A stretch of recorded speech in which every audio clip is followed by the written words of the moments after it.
Welcome to the Living in Grand Rapids podcast. I'm Josh May. I'm Katie Arnold. And I'm Ross Bacon. And we are three of the Maker Builders with Remax of Grand Rapids coming to you with another episode of Living in Grand Rapids. Can I get a cheer from the crowd? Woo! Okay. We got some exciting stuff today. We're going to talk about part 2 of why it is exciting and why you would want to relocate to Grand Rapids. We had so much fun with part 1 talking about our city. We figured let's spend a little bit more time talking about part 2.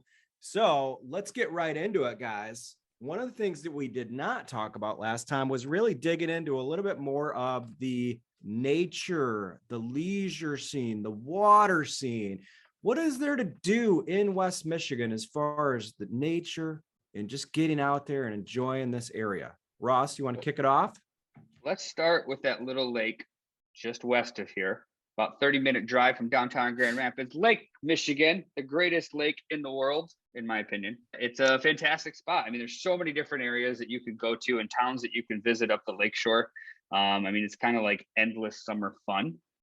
You could literally hit up every town every weekend, and it's just a fantastic, great beaches. The water's crystal clear. It kind of feels, certain times in the summer, you kind of feel like you're in a tropical setting a little bit, Nice breeze coming in. It's just a fantastic lake to visit and enjoy your summer days. Wouldn't you agree? Absolutely. Well, there's also some great hiking over there. I lived in Spring Lake for a little while, and I could just go essentially out my apartment door and go hiking and hike to Lake Michigan, which I loved to do. So I think that's also a great segue into all of the great trails and hiking opportunities that we have in West Michigan as well, right?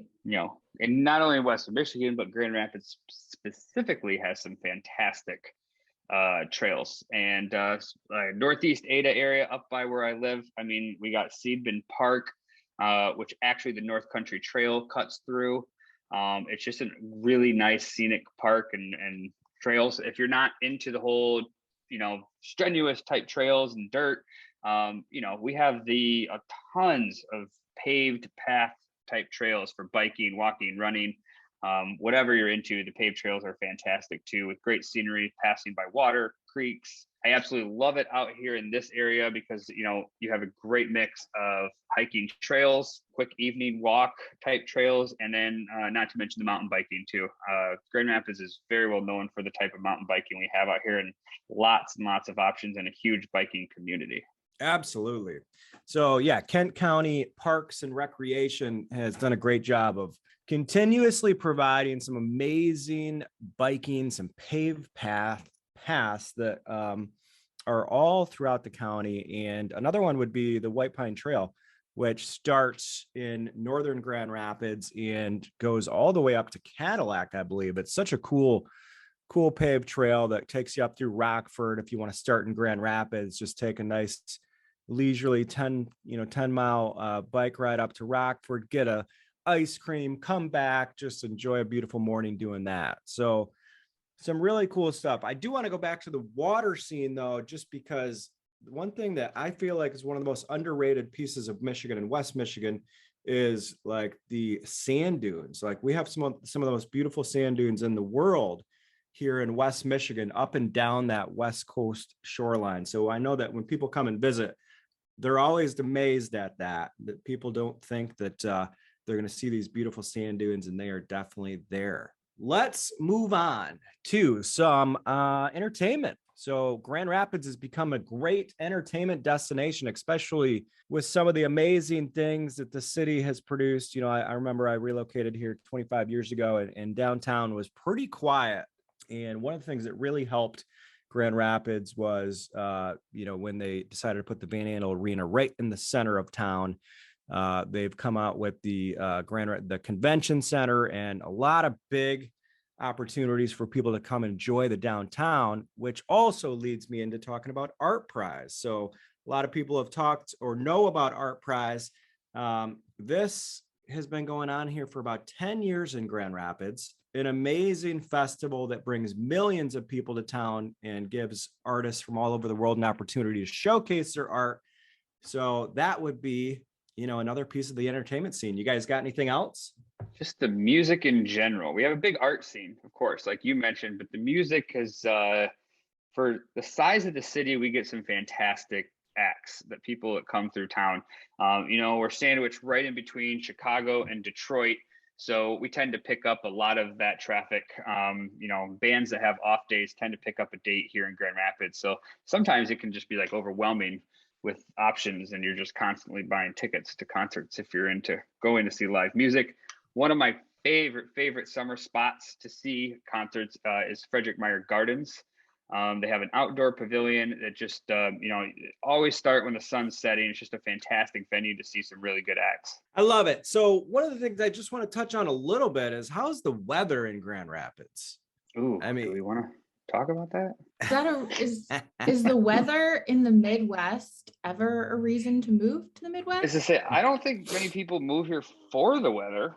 I mean, you get all 4 seasons. Yes. What I can do and spin this in a more positive direction is nothing beats a Michigan summer. Right. I mean, that's where I was going with this. Is there is a large group of people that absolutely love 4 seasons. You got your people that enjoy the like Ross said, the beautiful summers on the lakes here.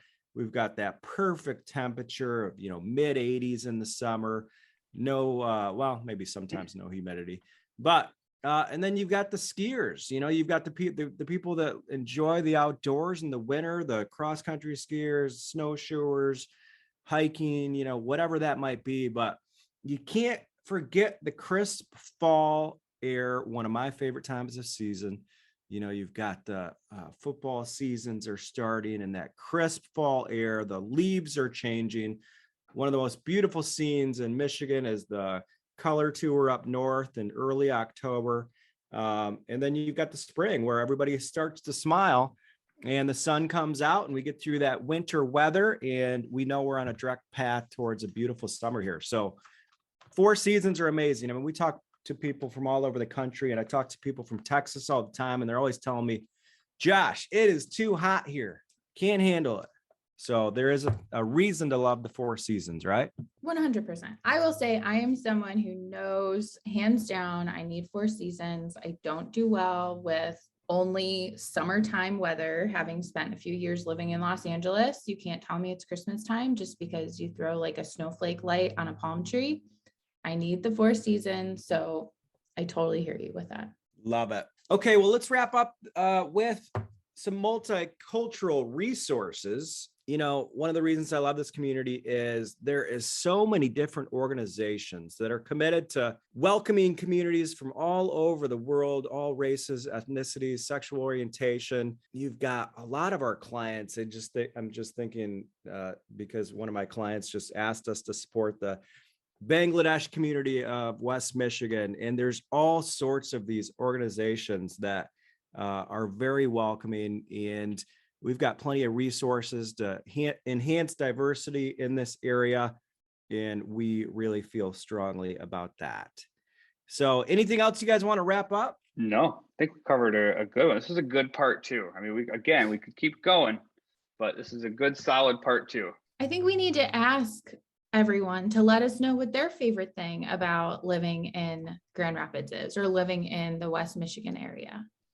That's for true. Any of our listeners who have lived here for a couple years or a while, they could, maybe come find us on Instagram and tell us their favorite thing about living in Grand Rapids. Love it. I think we'd probably even do something a little extra special for whoever got engaged in that conversation, right? Yeah. Yeah. And while we sit around and wait for those comments, we can let everybody else get back to Josh. Living in Grand Rapids, everybody. Have a great day. Take care. Thanks for listening to Living in Grand Rapids, the podcast. Please take a moment to rate, review, and subscribe to this podcast and share with your friends. You can find us on Instagram at MayGroupGR or online at marketgrandrapids.com.